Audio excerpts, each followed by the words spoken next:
everyone, welcome back to Learning with Haneen. In today's video, we're going to finish working on the June 2024 Algebra 2 Regents. Sorry for creating so many parts of the exam. I just wanted to make sure that the videos were not too long, so you guys were able to watch the videos and comment down below any questions you have. So without further ado, let's get started, but make sure to like, share, and subscribe. Comment down below any questions you have before the test, which is on Monday, August 19th. Please let me know if you have any more questions. Hopefully I will be uploading another video because I've gotten a request to go over unit circles. So I will be posting hopefully this video as well. If you have any more topics that you need review for, please comment them down below. So let's get started. So as we know, Part 3 has 4 questions, each worth 4 credits. Again, you use pencil for all the parts, with the exception of graphs and drawings, which are to be done in pencil. Now, for question 33 says, solve the following systems of equation algebraically for all values of x, y, and z. Keyword here is algebraically. So they don't want you to use matrix, they want you to do it by hand. And so, what we want to do first is let's look at our equations. I'm going to pick 2 equations that I'm trying to eliminate a variable from so that it's a system of equations where I only have 2 variables with 2 equations. So I'm going to pick equations 1 and 3. And I'm going to rewrite them here. So I have 3x minus 8y plus 2z is equal to negative 60, and negative 6x plus 2y minus 4z equals 36. And so I want to eliminate the x's. So for the top equation, I'm going to multiply it by 2. So that means I'm going to have 6x minus 16y plus 4z equals negative 120. And I'm going to bring out the other equation.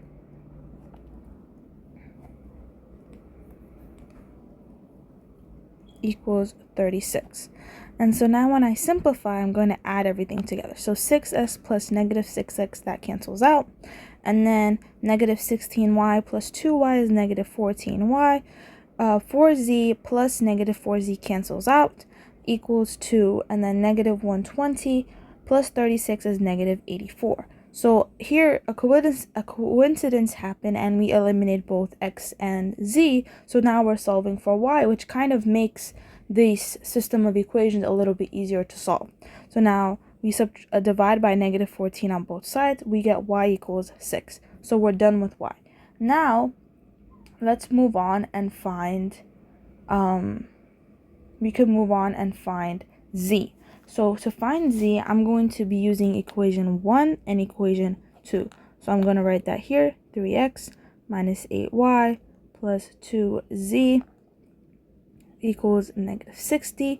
And I'm going to do 2x minus 7y minus 5z equals negative 31. And here I want to cancel out my x. I want to find my z's.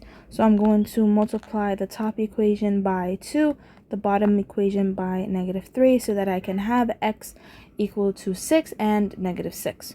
So we multiply the first thing, so 3x times 2 is 6x, negative 8y times 2 is negative 16y, 2z times 2 is plus 4z equal to negative 120. The second equation is going to be negative 6x plus 21y,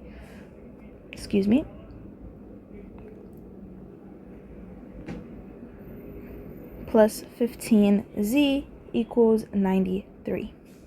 So here I cancel out my x's, and then negative 16y plus 21y is 5y, and that is going to be plus 19z equals negative 27.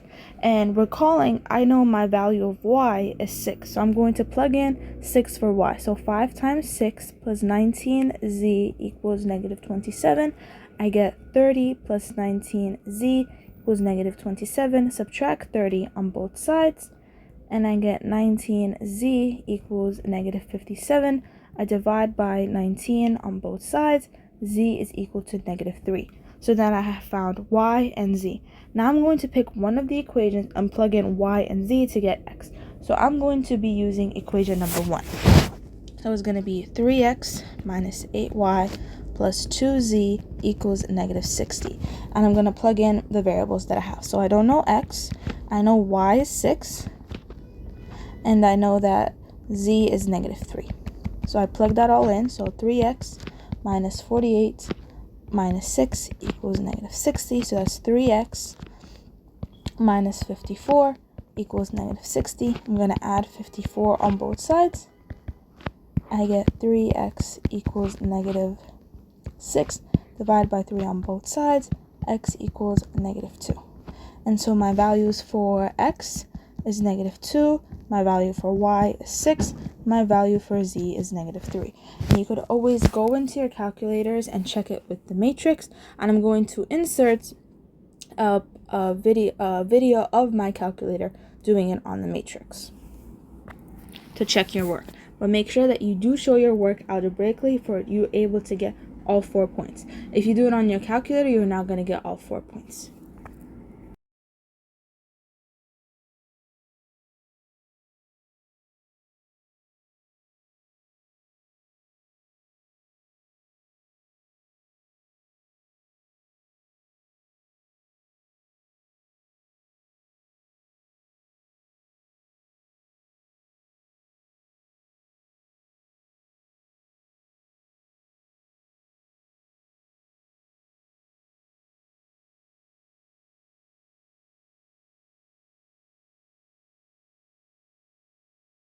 For question number 34, it says, in the town of Scantalis, New York, house prices since 2008 have changed based on the function h of t equals 200,000, 1.045 to the t, where t is the number of years since 2008, and h of t is the median house price. Determine the average rate of change for the median house price in Scantalis from 2010 to 2018 to the nearest dollar per year. Very important thing to remember is it says that t is the number of years since 2008. So we need to compare and find the rate of change from 2010 to 2018. So we know that for 2010, our t is equal to 2 because that is 2 years since 2008. And for 2018, our t is equal to 10 because 2018 is 10 years since 2008. So I'm going to plug that into my equation. So we have h of 2 equals 200,000, 1.045 to the second. And then we're going to solve and put that in our calculator, and we're going to get $218,405. And then for 2018, again, plug this into our equation. H of 10 equals 200,000 times 1.05 to the 10th power. And that gives us 310,593.8843. Now to find rate of change. We know rate of change is the slope. So y2 minus y1 over x2 minus x1, which is going to equal to 310,593.8843 minus 218,405 divided by 10 minus 2. Again, I'm doing 10 minus 2 because I'm doing 2018 minus 2010, but since t is a number of years since 2008, 2010 is 2 years since 2008, and 2018 is 10 years since 2008. So when I solve this and plug it everything in my calculator, I get 11,523.61054, and I recall it says to the nearest dollar per year, so the average rate of change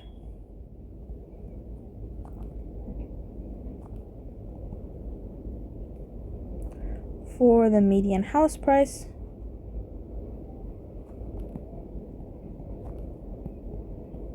from 2010 to 2018 to the nearest dollar is $11,524. that is part 1. So we do this, we get the first 2 points. Then, to get the next 2 points, it says, explain what this rate of change means as it relates to median house price. So we know that rate of change is equal to the prices increasing or decreasing each year. So we can say that the rate of change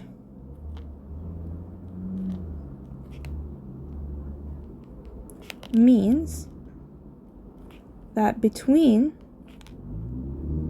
because remember we're given a range, that between 2010 to 2018, the median house prices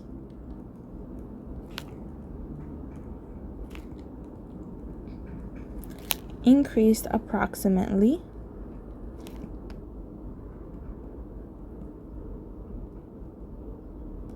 by $11,524 per year. So look how I said that I stated my rate of change, and I said that it means that it's increasing approximately, because again I rounded my answer to the nearest dollar, and I mentioned that it's between 2010 and 2018 because that's the condition that they're giving us. What is the rate of change between 2010 and 2018? When you have a positive rate of change, it's increasing. A negative rate of change would be decreasing. So that would be question 34. Question 35 says, a sporting goods manufacturer is trying to determine if they should continue to produce multiple types of hockey pucks. The company surveyed 50 randomly chosen customers and asked them if they purchased both game regulation pucks and lighter training pucks. Of those surveyed, 40 of them said they purchased both types of pucks. A simulation that was run 100 times based on the survey results produced the approximately normal results below.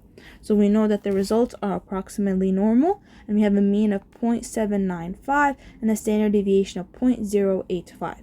So part A says, determine an interval containing the middle 95% of plausible values that estimates the proportion of all customers who would purchase both types of pucks from the company. So again, I'm going to write my mean is 0.795 and my standard deviation is 0.085, and I recall that it's normal. And they're saying they want the interval containing the middle 95%.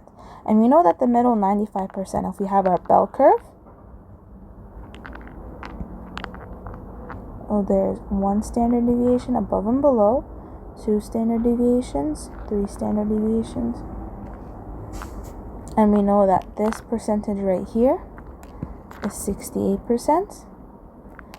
And then we know that 2 standard deviations is 95%. And we know 3 standard deviations, so this purple, is 99.7%. And so when they want the 95%, we're doing 2 standard deviations above the mean and 2 standard deviations below the mean. Remember, it's an interval, so it has a beginning and an end. So to find 2 standard deviations below, what I'm going to do is I'm going to take my mean of 0.795, add that to 2 times the standard deviation of 0.085, and I'm going to get 0.625. So that is going to be 2 standard deviations below the mean. Now I'm going to do 2 standard deviations above the mean. This should be minus. And then I'm going to do 2 standard deviations above the mean, so it's going to be 0.795 plus 2 times 0.085. So when you're doing below the mean, you're subtracting. When you're doing above the mean, you're adding. And I made a mistake when I was writing that. So to find below, it's 0.795 minus 2 times 0.085. To find above, we're doing 0.795 plus 2 times 0.085. And that's going to give me an answer of 0.965. And so my interval, so we can say the interval containing the middle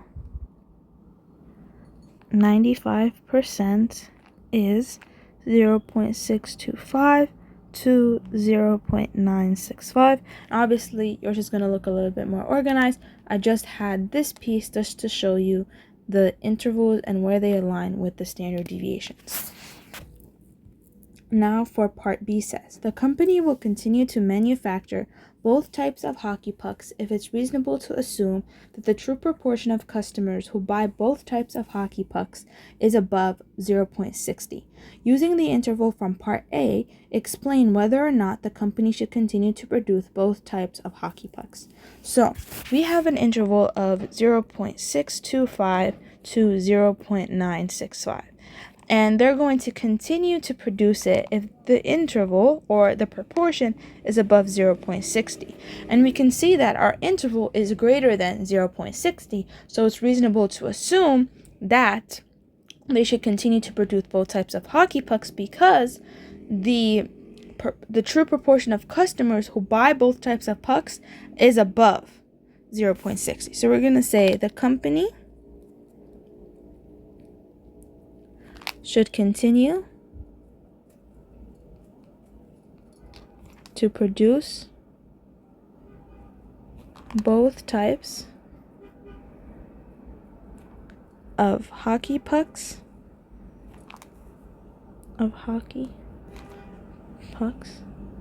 because the interval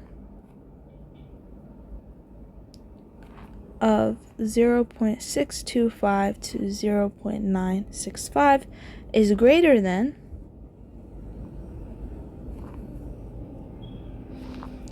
/ above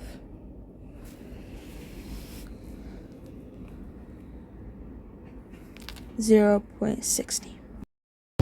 So they're asking us to say whether or not it's reasonable to continue to produce both types of hockey pucks. And they said that they would be able to determine this if the true proportion is above 0.60. And we said that the company should continue to produce both types because the interval that we got from the middle 95%, 0.625 to 0.965, is greater than / above 0.60. So it is reasonable to continue producing both types of hockey pucks.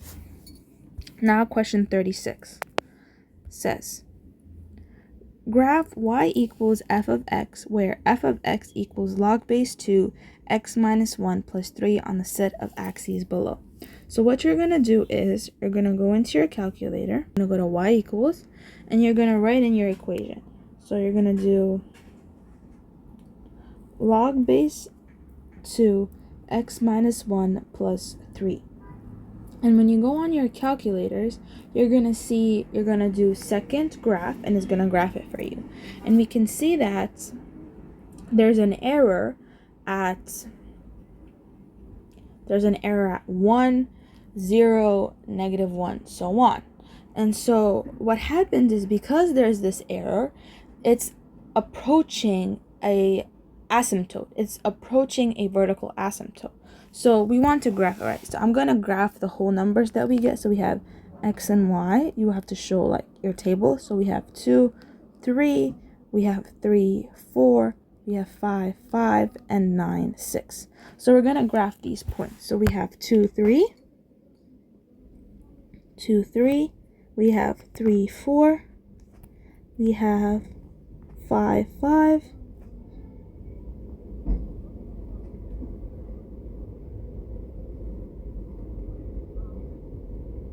and then we have 9, 6. And we have 9, 6. And so they connect together like this. But we said it's approaching a vertical asymptote at 1 because we see this error. So it's important that you show that there's a vertical asymptote. And we can see this happen because we have to make sure that x is greater than 1. Because when x is equal to 1 or less than 1, we're getting errors. So we can see that the next question is saying, state the equation of the asymptote of f of x. So we know that when we have a vertical asymptote, and we can figure that out because we can see that as it approaches x equals 1, it's errors. So our asymptote is ax plus b equals 0. We have x minus 1 as our ax plus b equal to 0, and when we add on both sides, we get x equals 1, which we can see because when we put it in our calculators, as it is approaching x equals 1, we're getting an error. So we know that that is our vertical asymptote, and we know that it has to be x is greater than 1 in order to get that answer. But our asymptote, the equation of the asymptote is x equals 1. Now, it says when f of x is reflected over the line y equals x, a new function is formed. G of x equals 2 to the x minus 3 plus 1. State the equation of the asymptote of g of x. So looking at g of x, we can indicate that it's the inverse of f of x. And because it's the inverse of f of x, we're just going to switch x and y. So our vertical asymptote was x equals 1. And our asymptote for the equation of g of x is going to be y equals 1 because they're the inverse. And when something is inverse, x becomes y becomes x. And so that is question 36, and that would conclude part 3 of the test. Now for part 4 and the question that is worth 6 credits. And again, you have to make sure that all your writings are in pen, with the exception of graphs and drawings, which should be done in pencil. Now, 37 says, Megan is performing an experiment in a lab where the air temperature is a constant 73 degrees Fahrenheit, and the liquid is 237 degrees Fahrenheit. 1.5 hours later, the temperature of the liquid is 112 degrees Fahrenheit. Newton's law of cooling states T of T equals TA plus T0 minus TA e to the negative xt, where T of T equals the temperature in degrees Fahrenheit of the liquids after T hours, T of A is the air temperature, T of 0 is the initial temperature of the liquid, and K is the constant. So here it says determine the value of K to the nearest thousands for this liquid. So we are getting a lot of information. We just have to make sure we organize it so we know how to plug everything in. So we know that T of T is the temperature degrees Fahrenheit of the liquid after T hours. When we go back to our question, it says 1.5 hours later, the temperature of the liquid is 112 degrees Fahrenheit. So we know T of T is going to equal 112 degrees Fahrenheit. The air temperature, if we go back, it says when Megan is performing an experiment in a lab, the air temperature is at a constant 70 degrees Fahrenheit, and the liquid is 237 degrees Fahrenheit initially. So T of A, 73 degrees Fahrenheit, and the initial temperature of the liquid is 237 degrees Fahrenheit. And then we know T is the time, so T is equal to 1.5 hours. Now we plug everything into our equation. So T of T equals TA plus T0 minus T of A to the E negative KT. So we plug everything in. So we know T of T is 112, T of A is 73 plus the initial temperature of 237 minus T of A, which we know again is 73, to the E negative K we don't know, and then T is 1.5. So we just kind of simplify everything. So 112 equals 73 plus 164 e to the negative k, 1.5. First things first, I'm going to subtract 73 on both sides, and I'm going to get 39 equals 164 e to the negative k, 1.5. Then I'm going to divide by 164 on both sides, so I can get e to the negative k, 1.5 alone. So that simplifies to 0.237804878 equals e to the negative k, 1.5. And I know that when I have e and I need to inverse, I'm going to ln on both sides. So those cancel out. And then I have ln 0.237804878 equals to negative 1.5. Okay, then I'm going to divide by negative 1.5 on both sides. So then I get k equals 0.95755365, and it says to the nearest thousandth for this liquid. So the nearest thousandths, k is equal to 0.958, and that would be my answer. So again, this first part is simple. All you have to do is be careful when you're plugging everything in, and be sure to read the question once again. 6-point question, so you don't want to lose the point. So read it carefully. Now, next part says, determine the temperature of the liquid using your value for K to the nearest degree after 2.5 hours. So we recall our equation is T of T equals TA plus T0 minus TA e to the negative KT. So we know that we're trying to find T of T. We know that the initial temperature, the air temperature is 73 degrees, plus the initial temperature of the liquid is 273 minus 73 e to the negative. We know K is 0.958 and T is 2.5 because it's after 2.5 hours. So when we do this and we simplify, we get T of T equals 73 plus 164 e to the negative 0.95, 2.25, negative 0.958 times 2.5. And then we simplify that and we get T of T equals 73 plus 164 e to the negative 2.395. And we put everything in our calculator. Get T of T equals 87.952. And so our final answer to the nearest degree, T of T equals 88 degrees Fahrenheit. Okay, now for the last part says, Megan needs the temperature of the liquid to be 80 degrees Fahrenheit to perform the next step in her experiment. Use your value for K to determine to the nearest tenth of an hour how much time she must wait since she first began the experiment. So again, I just like rewriting my equation because it is easier to follow. And you can pinpoint exactly what you're missing. So she wants it to be 80 degrees. We know the air temperature is 73. Our initial temperature of the liquid is 273. We know our value of K is 0.958, and we don't know T because we want to know how much time it's going to take her for her liquid to be 80 degrees. And so we just simplify everything once again. So 80 equals 73 plus 164 e to the negative 0.95 T. Subtract 73 on both sides. We get 7 equals 164 e to the negative 0.958 T. We divide by 164 on both sides.